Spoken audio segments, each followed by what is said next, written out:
Alright, guys, what's going on? Welcome back to Frequencies. So, today we're gonna be running some Star Wars Battlefront 2 on the PS2.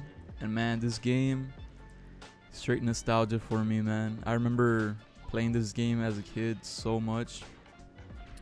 It's one of those games I would load up and just remember, like, till this day, I remember, like, I still get the feeling from when I was a kid.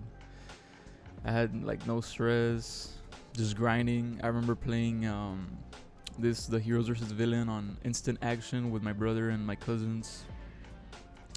The Galactic Conquest was fun. The space battles. There's gonna be some more up ahead. But while playing this, I wanted to talk about something real. I want to talk about like life, financial decisions. Not a financial advisor by any means, but just my own personal experiences. Right now I'm in my like mid 20s, and there's some financial decisions I could have made that were smarter back then, early on in life. So if anybody's watching this, younger audience, 18, 19, 20, maybe this can be useful while watching some Star Wars Battlefront 2 gameplay. I don't know. I remember when I first got my car, I was excited. And I mean, I wasn't really thinking too much of the financials. I did do some research, but I wasn't really thinking long term.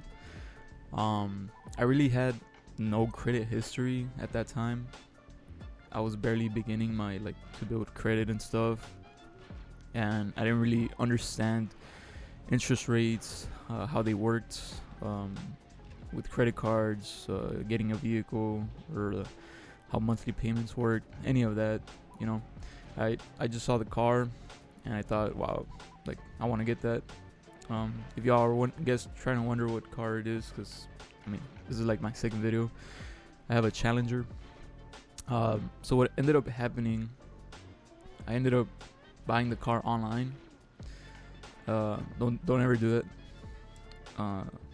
First, go and look at the car you're gonna get. Don't just scroll online and find one. That's, I guess, advice number one. I don't know. But yeah, I got it online. I went to the place to go look at it.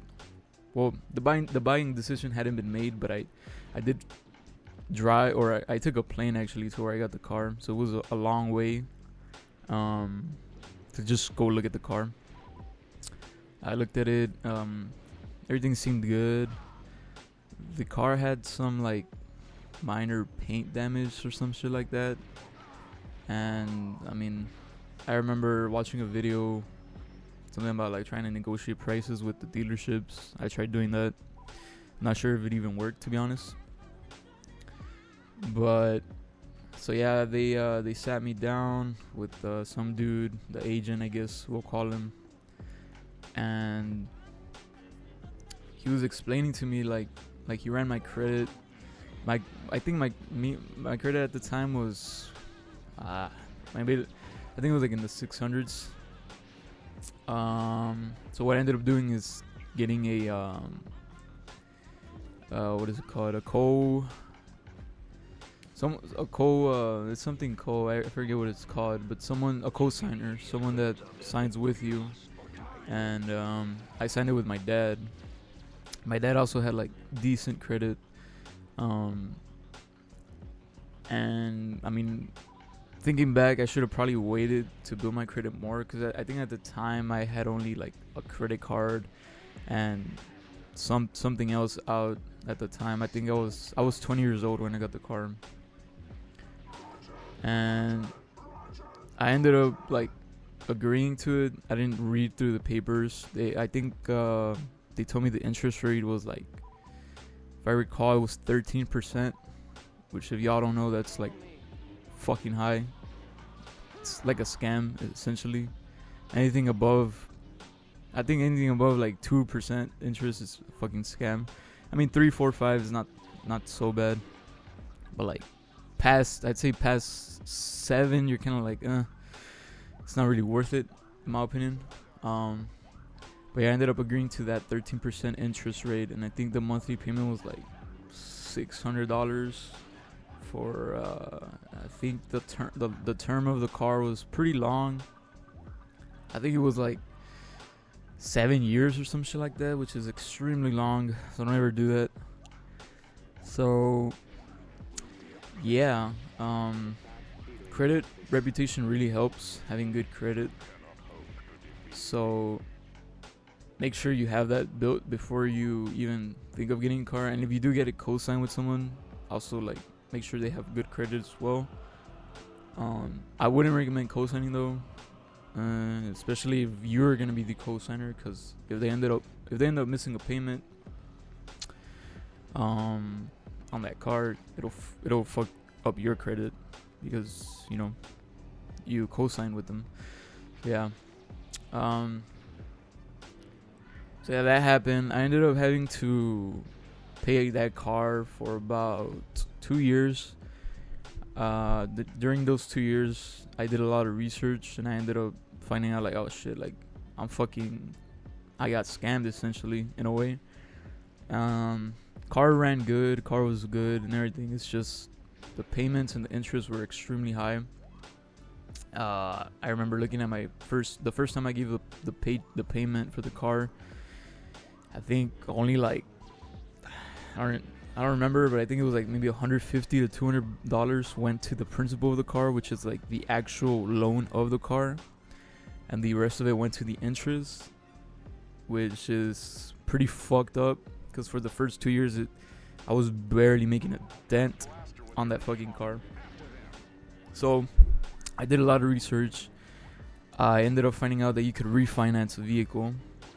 And that refinancing process, to me, it's the first time I've ever done it. I watched videos, I went on Reddit, tried seeing what to do. And I ended up going through Credit Karma. They sent me something about if I wanted to refinance my car, and I clicked on it. I went through there. I think they gave me like an estimate on like what it could be after refinance, and it was like, I think it was like 3% interest rate with a $300 monthly payment. And I was like, yeah, this shit is capped. But at the time, during those 2 years, I ended up fixing my credit. Like, I got some credit cards out, did a lot of purchases with the credit cards, paid them off on time. So yeah, I had a credit card for gas. Every time I use gas or purchase gas, I would pay it off instantly with my debit card. So that steadily built my credit up. Same with like other purchases, I would use my credit card and then pay it off like instantly, and that helped build my credit pretty quickly. So yeah, make sure to pay off your credit cards before the statement. That's another advice I'd say is pretty good. You don't want to carry on balances to the next month, especially if those credit cards have very high interest. They're like 20, 25. I've seen some go up to like 30, 40% APR. I would not recommend getting that high. But yeah, just make sure to pay them off and you'll be good. And you'll build your credit pretty quickly with that, honestly. So yeah, during those 2 years, I did my credit went up, and I went through Credit Karma. I found this credit union called Nassau Credit Union. I was first looking locally for credit unions, and I saw they weren't that good. Some of them here, I was looking at like people's reviews and like online.